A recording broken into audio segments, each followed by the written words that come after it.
Here to discuss is car coach Lauren Fix. Lauren, what do you make of Xi Jinping's statement about the tariffs?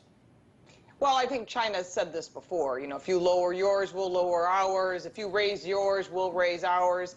I think the truth is the fact that it may just be a statement in the air. Because the truth is, if I'm going to charge you 25% and you're going to charge me 25%, then just zero it, because it just offsets each other, which is really what it should be. It opens up trade for the whole world, and I think that'd be a smarter choice, because if we start adding tariffs, cars get more expensive for us. Going the other way, they just won't buy our cars. So we have to figure out some way to make it work for everybody. You know, Ford and General Motors have these joint venture factories over in China, and I'm not sure exactly how those work or what's required, but they just seem like they're odd ducks. Can you explain them to us? Sure, a lot of manufacturers have joint ventures, including BMW and Audi, Volkswagen, a lot of brands.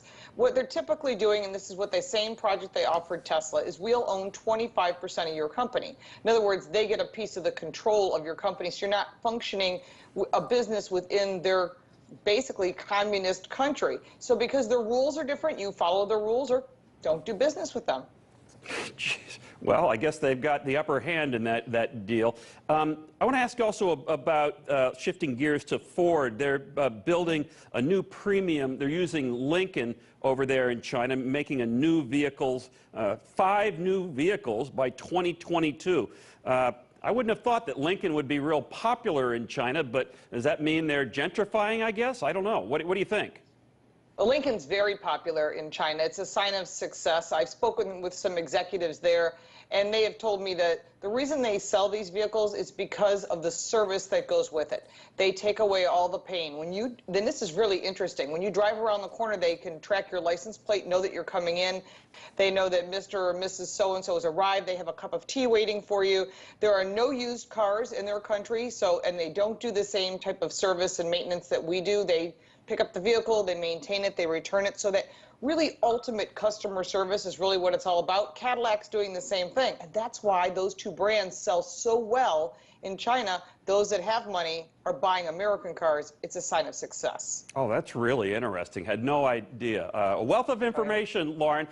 One other thing, we see that they're closing some Chevy plants that are building the Cruze, and the rationale, at least what was reported, is that they're going to, that's to meet up with demand for SUVs and crossovers. Does that make sense?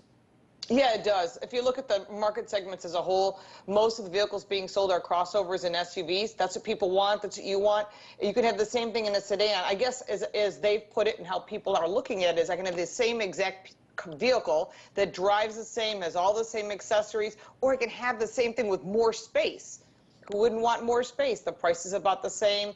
It's a safer vehicle. So people, not that one's safer and one's not, but in the eyes of the consumer, it is. And so that's why SUVs and crossovers are hot, and sedans, and sadly, just are not. And finally, Lauren, what about Tesla? Elon Musk seems to have become involved in a big spat with the National Transportation Safety Board. Not a good idea, in my view, to get into fights with regulators. What's that all about? It's about one of the self-driving, the SUV that had an accident and killed the driver or the operator? Right. The operator was behind the wheel of a Model X, which is their SUV. He was in the autopilot mode, which is not actually an autonomous mode, but it is sold as such, and people get that impression by its name. It hit a it hit a center median, and the driver passed away. So Tesla's been blaming the driver, where the NTSB, the National Traffic Safety Board's like, well, hold on just a minute. You can't be putting that information out to consumers without us doing our investigation. So while they're in the middle of the investigation, typically a manufacturer's involved.